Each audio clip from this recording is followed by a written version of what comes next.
Welcome. If you want to change vibration settings in your Niteo Tools Titan, for the first you have to go for the settings. Right now let's scroll down and enter for the sound and notification. And right here we can enter for this general settings of the sound. And as you can see here, we got the vibration option.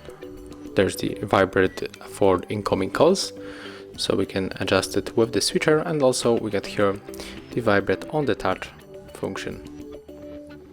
So that's how we can change the vibration settings on this device. Thank you guys for watching, leave thumbs ups, comments and subscribe to our channel.